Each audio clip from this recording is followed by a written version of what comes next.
पाकिस्तान ने दुनिया नूं तीसरी आलमी जंग तो बचा लिया। की होया? हाँ हकीकत है और इहदा इतराफ मैं नहीं करती पई, इहदा इतराफ दुनिया भर दे विच खुल के कीता जा रहा। दुनिया भर दे मुमालिक ने पाकिस्तान दीयां कोशिशां दा इतराफ कीता। डोनाल्ड ट्रंप तां हालिया दिनां दे विच कई बारी तारीफ कर चुके हैं और ट्रंप ने शहबाज शरीफ और फील्ड मार्शल नूं बेहतरीन शख्सियत करार दिता है। आसिम मुनीर और शहबाज शरीफ दीयां सलाहियतां नूं दुनिया दे विच मन्निया जा रहा है। पाकिस्तान दे नाल बेहतरीन तालुकात तो बाद हुण अमरीका ने मोदी सरकार दे उत्ते जोर दी थप्पड़ भी मारिया। एशिया टाइम्स दी रिपोर्ट दे विच मोदी सरकार दा सारा कच्चा चट्ठा खोल के रख दिता है। ये फिर मैं तुहानूं फिर दोबारा कोट कर देवां कि ये मेरी चीज़ नहीं है, लिहाजा वो लोग जिहड़े साडे ते बहुत गल्लां करदे आ जाके रिसर्च कर लियो। मोदी दी सफारतकारी इस टाइम बुरी तरह नाकाम हो साबित होंदी पई है। एशिया टाइम्स के मुताबिक हुण अमरीका भारत के उत्ते एतमाद ही नहीं करता। वो कहता है कि यार की ये बंदे मुंह लाना है। वैसे रिपोर्ट के मुताबिक मोदी ने ट्रंप तो सिर्फ और सिर्फ तेल के उत्ते गलबात की है।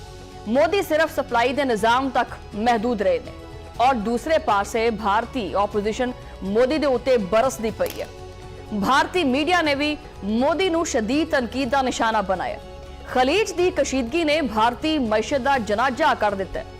भारतीय मैशत के उत्ते दबाव विच मुसलसल इजाफा होंदा पिया। अक़वामे मुत्तहदा ने भारत वास्ते जिहड़ी खतरे की घंटी है वो वजा दी है। UNDP की हालिया रिपोर्ट बहुत तशवीशनाक है। बड़ा बेड़ा अगर कोई उस रिपोर्ट दे विच मशरक़े वुस्ता दी सूरत हाल ने भारत को मुश्किल तरीन सूरत हाल दे विच पा दिता है। रिपोर्ट के मुताबिक भारत दे विच गुरबत तेजी नाल वधदी पई है। भारत दे विच मजीद 25 लाख अफराद गरीब हो सकते हैं। मुल्क दे विच गुरबत दे विच खतरनाक हद तक इजाफा हो जाएगा और ये तादाद जिहड़ी है वो तकरीबन 35 करोड़ 40 लाख हो जाएगी।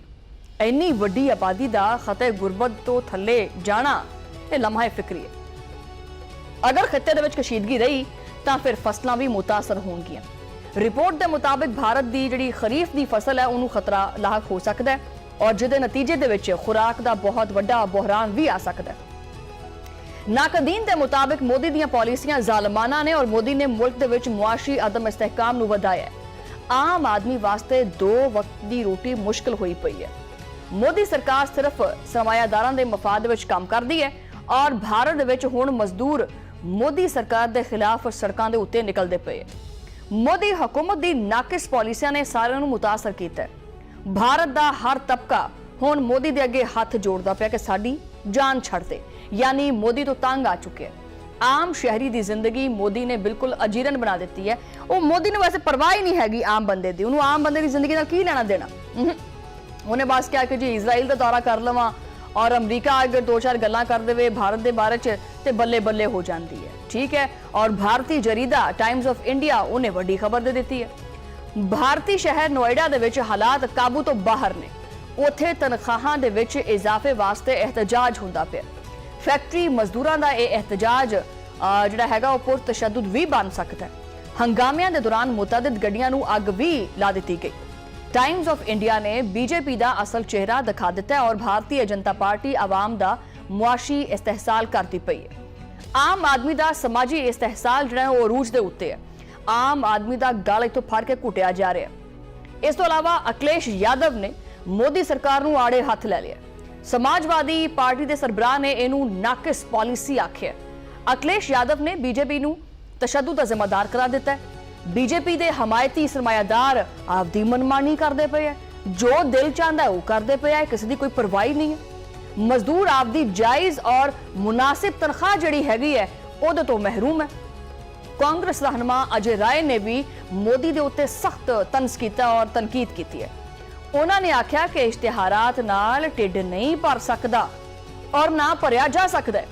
मोदी सिर्फ इश्तिहारात की सियासत करता है। जिथे वेखो मोदी की तस्वीर, जिथे वेखो मोदी सरकार लगी हुई है। मजदूरों के जायज मुतालबात नूं नजरअंदाज किया जा रहा है।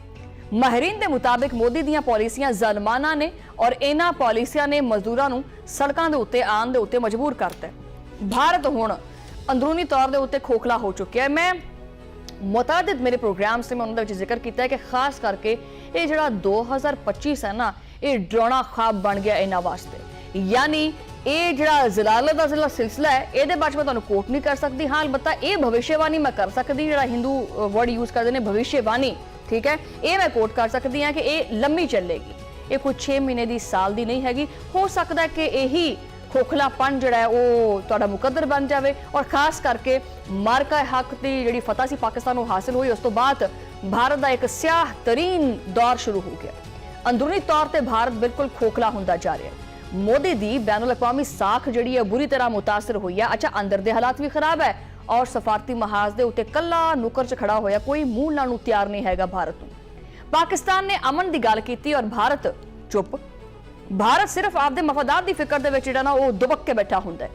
ਅਮਰੀਕਾ ਵਾਸਤੇ ਹੁਣ ਭਾਰਤ ਇੱਕ ਬੋਝ ਬਣਦਾ ਜਾ ਰਿਹਾ ਹੈ। ਏਸ਼ੀਆ ਟਾਈਮਸ ਨੇ ਮੋਦੀ ਦੀ ਸਫਾਰਤਕਾਰੀ ਜਿਹੜੀ ਸਫਾਰਤੀ ਨਾਕਾਮੀ ਹੈ ਉਹਦੇ ਉੱਤੇ ਮੋਹਰ ਵੀ ਲਾ ਦਿੱਤੀ ਹੈ। ਪਾਕਿਸਤਾਨ ਦੀ ਕਿਆਦਤ ਨੇ ਖਿੱਤੇ ਨੂੰ ਬਹੁਤ ਵੱਡੀ ਜੰਗ ਤੋਂ ਬਚਾਇਆ ਹੈ। ਪਾਕਿਸਤਾਨ ਦੀ ਅਸਕਰੀ ਕਿਆਦਤ ਦਾ ਕਿਰਦਾਰ ਵੀ ਬੜਾ ਅਹਿਮ ਹੈ। ਖਾਸ ਕਰਕੇ ਇਹ ਗੌਰ ਨਾਲ ਸੁਣਿਓ ਕਿ ਫੀਲਡ ਮਾਰਸ਼ਲ ਆਸਿਮ ਮੁਨੀਰ ਦੀ ਹਿਕਮਤ ਅਮਲੀ ਨੇ ਦੁਨੀਆ ਨੂੰ ਇਹ ਦੱਸਿਆ ਹੈ, ਉਹਨੂੰ ਮੰਨਿਆ ਜਾ ਰਿਹਾ ਹੈ। ਟਰੰਪ ਦਾ ਪਾਕਿਸਤਾਨ ਦੀ ਕਿਆਦਤ ਦੇ ਉੱਤੇ ਇਤਮਾਦ ਭਾਰਤ ਵਾਸਤੇ ਝਟਕਾ ਸਾਬਤ ਹੋ ਰਿਹਾ ਹੈ। ਇੱਕ ਝਟਕਾ ਨਹੀਂ ਬਲਕਿ ਬਾਰ-ਬਾਰ ਝਟਕੇ ਸਾਬਤ ਹੋ ਰਹੇ ਹਨ। ਭਾਰਤ ਹੁਣ ਆਲਮੀ ਸਤਹ ਦੇ ਉੱਤੇ ਤਨਹਾਈ ਦਾ ਸ਼ਿਕਾਰ ਹੁੰਦਾ ਜਾ ਰਿਹਾ ਹੈ। ਮੋਦੀ ਦੀ ਤੇਲ ਵਾਲੀ ਸਫਾਰਤਕਾਰੀ ਕਿਸੇ ਕੰਮ ਨਹੀਂ ਆਂਦੀ ਪਈ, ਜਦਕਿ ਪਾਕਿਸਤਾਨ ਦੀ ਅਮਨ ਵਾਲੀ ਸਫਾਰਤਕਾਰੀ ਉਹਦੇ ਵਾਰੇ ਨਿਆਰੇ ਹੁੰਦੇ ਜਾ ਰਹੇ ਨੇ। ਪਾਕਿਸਤਾਨ ਨੇ ਸਾਬਤ ਕੀਤਾ ਹੈ ਕਿ ਉਹ ਜ਼ਿੰਮੇਦਾਰ ਐਟਮੀ ਤਾਕਤ ਹੈ। ਪਾਕਿਸਤਾਨ ਨੇ ਦੁਨੀਆ ਨੂੰ ਅਮਨ ਦਾ ਰਾਹ ਦਿਖਾਇਆ ਹੈ। ਮੋਦੀ ਦੀ ਨਾਕਿਸ ਮਾਸ਼ੀ ਪਾਲਿਸੀਆਂ ਨੇ ਮੁਲਕ ਦਾ ਦਿਵਾਲੀਆ ਕੱਢਿਆ। ਹੁਣ 45 ਕਰੋੜ 40 ਲੱਖ ਅਫਰਾਦ ਭੁੱਖ ਦਾ ਸ਼ਿਕਾਰ ਹੋਣਗੇ। ਇਹ ਮੋਦੀ ਦੇ ਅੱਛੇ ਦਿਨ ਵਾਲਾ ਜਿਹੜਾ ਅਸਲ ਨਕਸ਼ਾ ਨਾ ਇਹ ਉਹ ਹੈ। ਭਾਰਤੀ ਮਜ਼ਦੂਰ ਆਪਦੇ ਹਕੂਕ ਵਾਸਤੇ ਲੜਦੇ ਪਏ ਨੇ। ਨੋਇਡਾ ਦੀ ਅੱਗ ਜਿਹੜੀ ਉਹ ਪੂਰੇ ਭਾਰਤ ਦੇ ਵਿੱਚ ਫੈਲ ਸਕਦੀ ਹੈ। ਮੋਦੀ ਸਰਕਾਰ ਦਾ ਗਰੂਰ ਹੁਣ ਖਾਕ 'ਚ ਮਿਲ ਸਕਦਾ ਹੈ ਔਰ ਪਾਕਿਸਤਾਨ ਦਾ ਕੱਦ ਆਲਮੀ ਸਤਹ ਦੇ ਉੱਤੇ ਮਜ਼ੀਦ ਵੱਧਦਾ ਪਿਆ। ਭਾਰਤ ਆਪਦੀ ਅੰਦਰੂਨੀ ਔਰ ਬੈਰੂਨੀ ਨਾਕਾਮੀਆਂ ਦੇ ਵਿੱਚ ਘਿਰ ਚੁੱਕਿਆ ਹੈ। ਮੋਦੀ ਦੀ ਨਫ਼ਰਤ ਅੰਗੇਜ਼ੀ ਦੀ ਜਿਹੜੀ ਪਾਲਿਸੀ ਹੈ ਉਹ ਪੂਰੇ ਭਾਰਤ ਨੂੰ ਜਿਹੜਾ ਨਾ ਉਹ ਖਾ ਗਈ ਹੈ, ਬਲਕਿ ਕੱਖ ਦਾ ਨਹੀਂ ਛੱਡਿਆ ਭਾਰਤ ਨੂੰ। ਪਾਕਿਸਤਾਨ ਖਿੱਤੇ ਦਾ ਅਸਲ ਲੀਡਰ ਹੈ। ਇਹ ਜਿਹੜੇ ਕਹਿੰਦੇ ਸੀ ਨਾ ਕਿ really Pakistan, yes really Pakistan. ਦੁਨੀਆ ਹੁਣ ਭਾਰਤ ਦੀ ਗੱਲ ਨਹੀਂ ਸੁਣਦੀ, ਬਲਕਿ ਦੁਨੀਆ ਮੈਂ ਤੁਹਾਨੂੰ ਦੱਸਾਂ ਕਿਸੇ ਦੀ ਗੱਲ ਨਹੀਂ ਸੁਣਦੀ ਪਈ।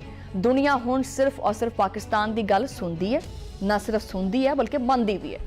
ਮੋਦੀ ਦਾ ਤਮਾਸ਼ਾ ਖਤਮ ਹੋ ਚੁੱਕਿਆ। ਉਹ ਜਿਹੜਾ ਮਦਾਰੀ ਬਣਿਆ ਹੁੰਦਾ ਨਾ ਕਿ ਚੱਲ ਵੀ ਸਾਹਿਬ ਤਮਾਸ਼ਾ ਕਰਕੇ ਵਿਖਾ ਮੈਨੂੰ, ਹੈ ਉਹ ਮੋਦੀ ਦਾ ਖੇਡ ਖਤਮ ਹੋ ਗਿਆ।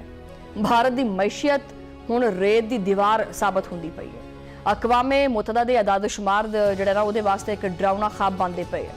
ਖੁਰਾਕ ਦਾ ਬੁਹਰਾਨ ਜਿਹੜਾ ਹੈ ਉਹ ਭਾਰਤ ਦੇ ਦਰਵਾਜ਼ੇ ਦੇ ਉੱਤੇ ਮੁਸਲਸਲ ਨਾ ਦਸਤਕ ਨਹੀਂ ਦਿੰਦਾ ਪਿਆ ਬਲਕਿ ਤੋੜਦਾ ਪਿਆ ਕਿ ਬੂਹਾ ਖੋਲ ਦੇ, ਮੈਂ ਆ ਰਿਹਾ ਵਾਂ। ਪਾਕਿਸਤਾਨ ਨੇ ਇਨਸਾਨੀਅਤ ਔਰ ਅਮਨ ਦੀ ਜਿੱਤ ਨੂੰ ਯਕੀਨੀ ਬਣਾਇਆ। ਮੋਦੀ ਨੇ ਸਿਰਫ ਔਰ ਸਿਰਫ ਨਫ਼ਰਤ ਔਰ ਗੁਰਬਤ ਨੂੰ ਫਰੋਗ ਦਿੱਤਾ।